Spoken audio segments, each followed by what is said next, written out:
Hi everyone. So this is we are starting with Unit 2 of MJM 22, and it is about effective writing. I've included a quote for you that I found very strong, very nice. Words can be like X-rays. If you use them properly, they'll go through anything. So I too feel words can be very strong, very powerful, very penetrating. It is like a weapon. So how to use this weapon effectively, that we are going to discuss today. In overview, we'll discuss some qualities of good writing, paragraph, style, sum up, and some Q&As. Okay. In introduction, there were some basic definitions like what is journalism. Journalism is a craft of conveying news, information, etc. Okay. It is a craft. It is a craft. So craft has to be beautiful, and how to add beauty into it, that we are going to discuss today.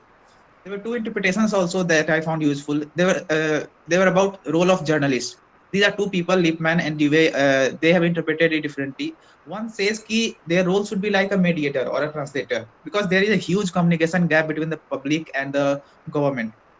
Public is illiterate, they are uneducated, they are not smart enough to understand what's going on in the governance. So a mediator should filter and simplify the information and transfer it for the public consumption. So that should be the role according to Lippmann. But Dewey says ki no, their role should not be limited to that only.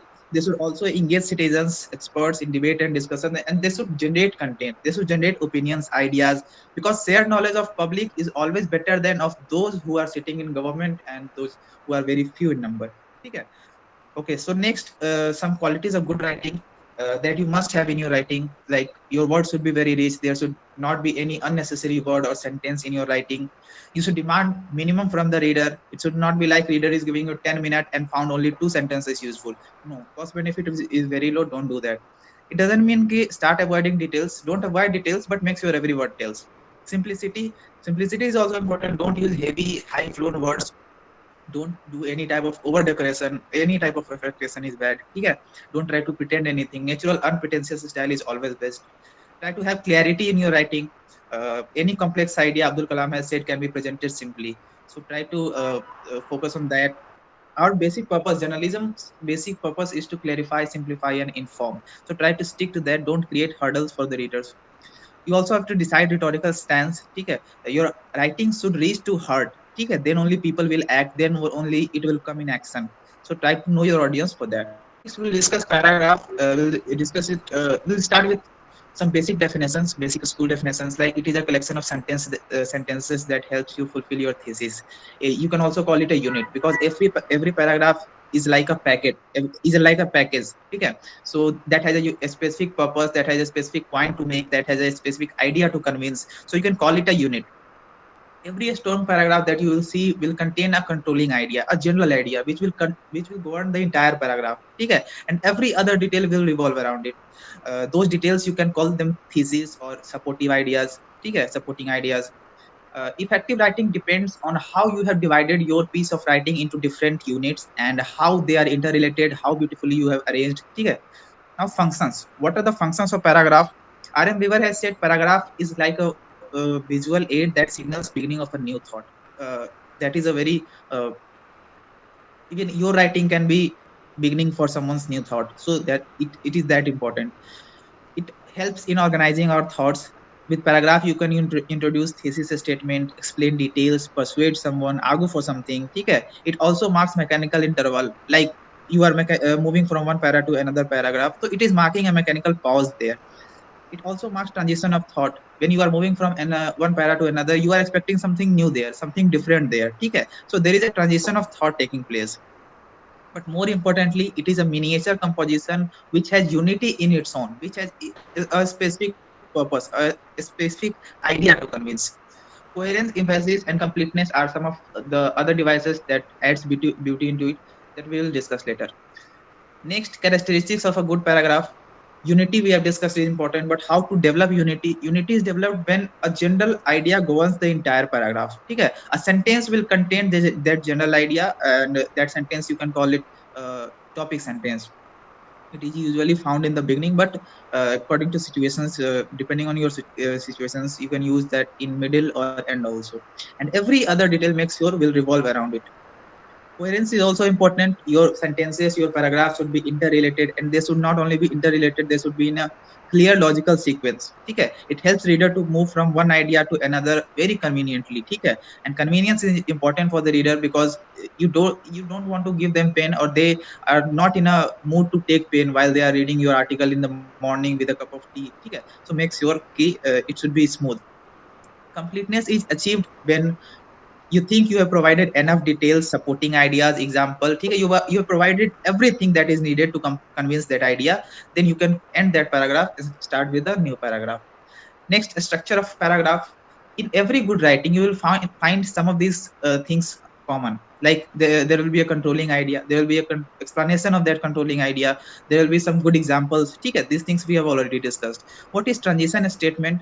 Like when you are ending the paragraph, try to sum up the whole paragraph in just one brief sentence. Okay, uh, it adds beauty into it, and it also prepares the reader for the next paragraph. It marks completion, it creates logical progression. Okay, so try to have a transition statement.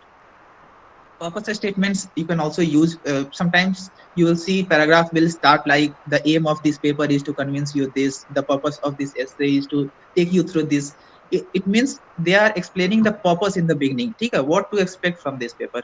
So you can also use them according to situations. Next, process of writing a paragraph.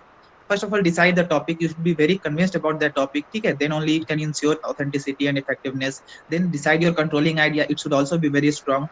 Then start writing body, use reasons, logic, example, name, facts, okay, references, anything that supports your point. Use them. It is also suggested, try to have a flow chart, try to have a rough diagram before actual writing. Arrange those ideas, examples in that diagram, and then start actual writing. It will add effectiveness to your writing. Then you can conclude your sentence, you can sum up your paragraph with a reminder.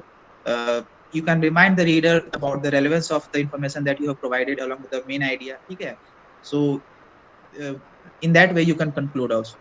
Next, these are some do's and don'ts that I found useful. That's why I've included them in the slides. So you can pause the video for a while and read them. They are very useful. Okay. So that was all for my part. From here, Pratiksha will explain. Thank you. Now we'll be talking about style. So let's move forward to look what style is. Words, as here the quote says, words can be more powerful and more treacherous than we sometimes suspect. Communication more difficult than we may think. Words are very important, and this quote explains how important communication is. So, us as journalists have to make sure that whatever words that we are placing in front, it gets our idea clear without causing any kind of misinterpretation. So that is why words are very important in, and using these kind of words is even more important to try to put in what you are trying to say in front of your reader and not some another picture. Style is the way the writer writes. It involves the personality and voice of the writer. He she Now when we're talking about the voice and personality of the writer, it talks about how the writer is framing the structure of the sentence, how what kind of diction, what kind of figure of speech is being used by the writer. Now, as we talk about this, depending upon the purpose you are writing for, the written composition will change. It can be narrative, it can be descriptive, it can be scholarly, argumentative, or depending upon what kind of article you're writing or what kind of angle you're taking, your way of writing the article will change. So that is about style. We'll move forward to the kinds of style. So the first kind of style that we have is concise style, which talks about how you use less number of words to portray or give the idea that you have or that you want to place. So the writer, so here, less amount of words are used to convey an idea clearly, and all the vague words have been removed and replaced with strong words that will get the idea clear. One thing that is important while you're using this kind of style is that you have to make sure that there's a transition in the way that you're writing, right? So when you're moving from one information to another, there has to be a particular a transition or a continuity between the two sentences, and not like just placing of information anyway, so that the reader also understands what you're writing and what you actually want to say. Now moving forward to the second type of style, it is plain style. This style does not include figurative word, like it does not rely on figurative language. It is simple, direct, and straightforward. It focuses on matter of fact and delivery of information. Uh, Reporting events or news or non-controversial events include this kind of style. We'll move forward to the next slide, which is about elegant style and the forcible style. So, elegant style can also be known as graceful style.